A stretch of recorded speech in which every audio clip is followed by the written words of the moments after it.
in Africa, it's high time we started promoting the strategy of Ubuntu. We were brought here by a certain organization called Youth Cafe that brought together different kinds of people from different parts of Africa. That's also an ingredient of Ubuntu. Ubuntu entails us to come together, speak the same language, and also promote certain democratic principles that will favor all of us. And I think the only cardinal thing as African youths is to work together.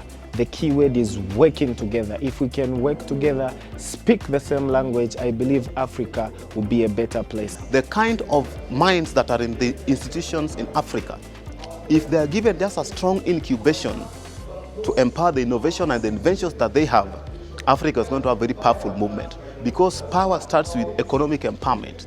After economic empowerment, we can have a social integration. So the governments of Africa, from Cairo to Cape Town, from Dakar, Senegal to Mogadishu, must have a concrete approach to ensuring that they empower the youth in a technocratic manner so that we can compete globally. Technology is one of the key ingredients actually that I think is going to make things easier for youth in the world. Actually, it has made it easier because of the digital space. Accessing the digital space, people are able to communicate from one part of the country to another and discuss issues that are really affecting youth and persons with disabilities in general. We've been able to see things through online media or media platforms and be able to learn many things that we even never knew before. So the technology has really helped in leveraging and even manifesting the agendas and issues of youth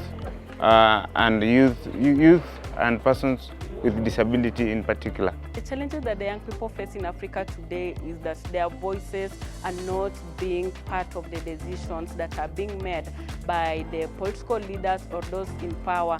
So in the long run, you will find that when a report is being made, or rather something is being made, it lacks out the voice of the young people. So they feel excluded from the decision making, they feel left out. Hence, at the end of the day, we only have decisions that are made by those who are few in government and in leadership. Are young people given an opportunity to be in the decision table? Are young people given an opportunity to make decisions for their own and for their country? Remember, they say that the future is for the young people, or is for the youth. If we are not able to make a decision right now, if we are the young people, then what future lies for us? And what future lies for the next generation? So I would wish for our governments, I would wish for our development partners to increase a seat at the decision table and to increase meaningful participation and opportunities, and especially economic opportunities, not just opportunities where it's there for rubber stamping or taking a picture, but opportunities which correlate directly with the issues that affect young people, like insecurity, crime, unemployment, poor education, poor health, and also opportunity to have tax justice, which currently in Kenya you realize that there's a lot of tax injustice on the young people, persons with disability, and also women. Je pense que les jeunes en Afrique représentent déjà la majorité de la population sur le continent, mais les contextes de chaque pays sont vraiment différents. Et l'implication même des jeunes dans les processus de gouvernance démocratique en Afrique reste un défi majeur. Mais pour nous, ces défis sont bien évidemment positifs et négatifs, mais ces défis vont nous permettre également de construire comment on peut renforcer la capacité de ces jeunes, de ces organisations de jeunesse à s'approprier de la question de gouvernance en Afrique pour leur permettre de développer des activités ou bien des stratégies pour lutter déjà pour pouvoir participer dans les processus de prise de décision, mais également développer des activités pour vraiment pallier à ces défis majeurs pour leur implication dans la question de la gouvernance démocratique en Afrique. Et je pense qu'il y a beaucoup des organisations des jeunes au niveau de nos différents pays en Afrique qui commencent déjà à impliquer dans leurs activités la question de gouvernance démocratique qui renvoie à plusieurs défis évidemment, la question de réduction de l'espace civique, surtout dans des pays qui essaie de restreindre la communication, surtout des jeunes en matière de gouvernance, leur implication dans la gestion de la cité.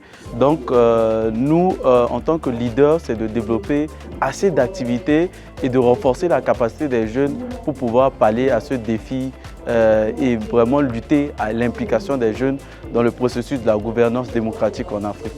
Over 75% of the population in Africa is under the age of 35 years, and it raises very serious and pertinent questions. How are we going to feed these people? How are we going to create opportunities for them, both economically, both politically, and both socially? And one of the ways that you can build a strong and sustainable youth program in Africa is first and foremost investing in young people, providing them financial resources for them to do their entrepreneurship hustles, for them to build their own civil society organizations, also for them to enjoy and to live a standard of living like their parents. I recently read a study by the United Nations Economic Commission for Africa, which showed that our generation of young people, the generation that we are living in, is going to be less economically fortunate than our parents who have preceded us. And so investing in them, ensuring that the money flows, especially to grassroots communities in the rural areas, or even if it's in urban areas, in the urban informal settlements, is where we should start. The second thing that we need to do is we need to build the capacity of young people. And by building capacity we need more knowledge resources, we need more investment in skill. We need more investment in building a business, project management, community engagement skills. We need all that because we know that young people have the ideas, but they do not know how to turn that idea into something, into a product that can work. So we need to have that because this is an area where sadly our education system over time has neglected this role, and it has left many young people having the papers, but they do not have the skills. We are facing challenge. When we were told that we are supposed to migrate from the old card to the new one, and we are supposed to be registering through eCitizen, and this one it's just been like rumors and all that, but it's true that we are supposed to be migrating. Actually, I think even the CBOs right now are supposed to be migrating from the old to the new. That is registering through eCitizen. I think it's good, yes, because the data will be easier to gather through technology, and the problem will be when it's cutting off other people, the challenge when persons with disability, not all of them will be able to access the technology, because there are diverse disability. There are those people who cannot even use their hands or their feet to text or access the phones. So what can be done for them to access the technology? I mean, even if they have caregivers, can they do something for themselves? That's the question. So I think we should think around how to even be able to just give it, like, I don't know what the government can do, but to make sure that everyone can access it, even those who are really from the grassroots level, so that everyone can be equal and inclusive.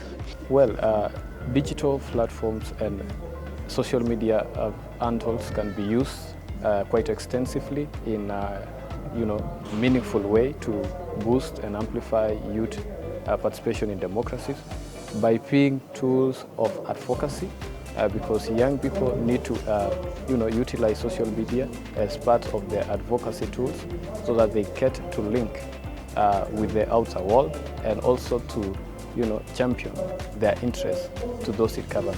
Secondly, social media and even other digital devices will be used in research, and this will enhance their analytical skills and boost their know-how on data and information that they will want to have.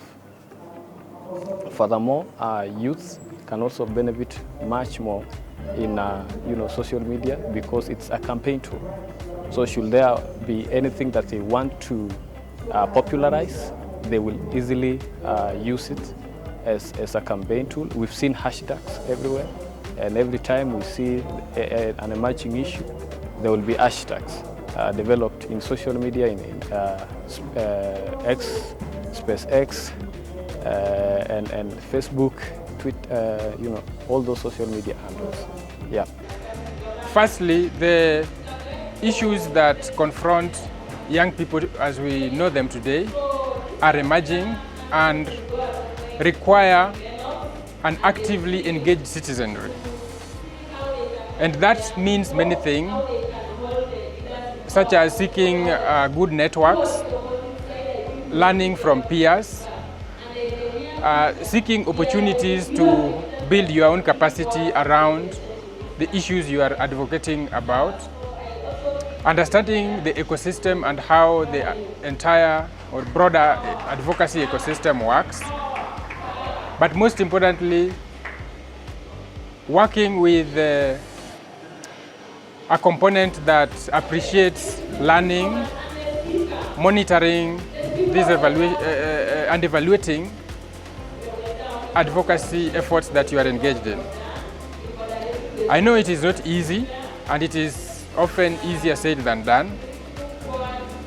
But looking at my own story, it is to have a conviction and a motivation that drives you to advocate for issues that are bigger than you are. Whether there are challenges and opportunities, whether there are good days or bad days, is to stay consistent, as that counts immensely in terms of building a track record, building a reputation that others can look up to and that can attract the right partnerships, resources, and persons to support your advocacy efforts.